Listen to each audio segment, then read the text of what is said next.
subscribe. Hello everybody and welcome. My name's Alison, the online piano and the online violin tutor.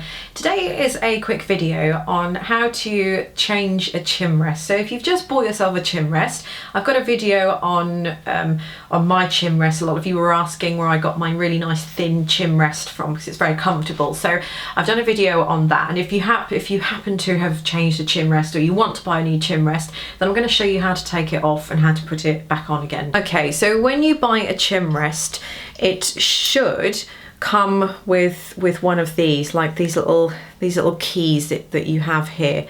So I'm just trying to get it in focus for you.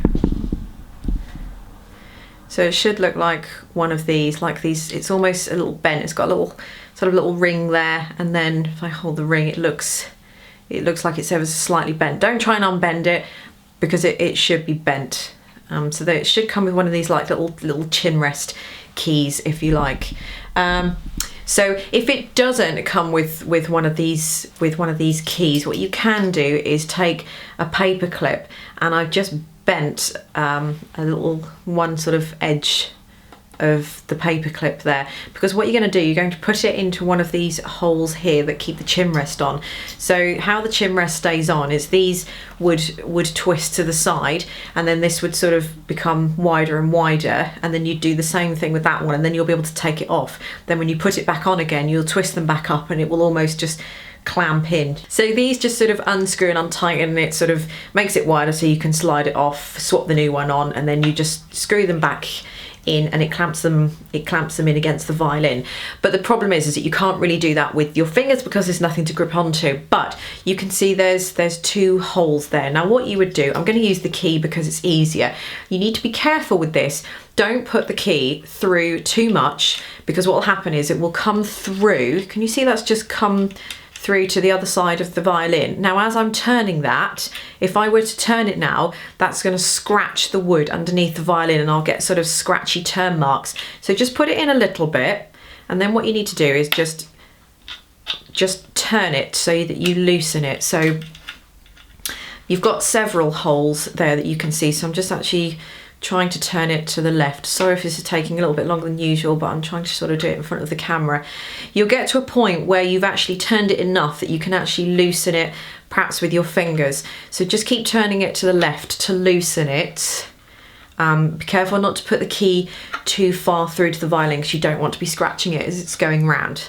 So I'm just sort of twisting it enough until I can maybe just perhaps do it with my fingers. I'm going to keep doing it a bit more. Sometimes you can do it with your fingers and sometimes not.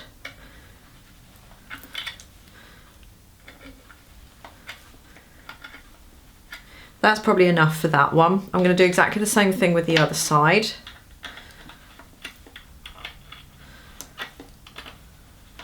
And you'll perhaps see it coming, this bit coming a little bit looser from here. Now you might find that the cork has just been a little bit stuck against the violin. Be very careful when removing these as well. If you're not sure, send it to someone else to do it. But you know, if you want to have a go yourself, what you just need to do then is just almost just sort of gently prise it off the violin. Be very careful. And then you've just taken off your chin rest there. So that's what your chin rest should look like. Then when you want to replace the chin rest, pop the new one back on.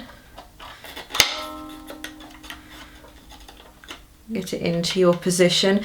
Then what I generally tend to do is just tighten them by hand as much as I can go, and the other one, until I can't sort of twist it anymore with my fingers. Make sure it's in place. Then I just use one of these to just tighten it up again, being very careful not to push the metal key through to the violin, so I don't want to scratch the side of the violin as I'm going along, and B, you don't want to clamp these too tight, because for goodness sake, if you've got a nice violin, you certainly don't want to be putting too much pressure and pushing it in. So sort of finger tight, if you want to call it, until you can't move it anymore. But please don't be jamming it, you know, as if you would be screwing something into the wall and you screw it until it won't go anymore. Don't do that, because you don't want to put too much pressure, you don't want to clamp it in, you don't want to push the violin, put too much pressure on the wood of the violin. Just sort of, you can just sort of feel whether it's in place or not and see whether it's in place or not. And that's it. That's how you're going to change a chin rest. So be very careful, folks. If you're really unsure, take it to someone else to do it, or to a shop or something like that, or to a violin luthier or someone who can repair violins, that kind of thing. If you want to do that, then please go ahead and do that. But if you want to have a go at DIY doing it yourself, that's how you do it. Just be careful, folks, at all times. And like I say, you can sort of fashion some sort of, this is one of those bigger paper clips, not one of those smaller ones, so I don't think it'll be strong enough to sort of undo. The paper clip will probably bend if you've got one of those smaller ones, but this, you can use this as an absolute emergency. So thanks very much for watching. I hope that helps, and I'll see you all next time. Subscribe.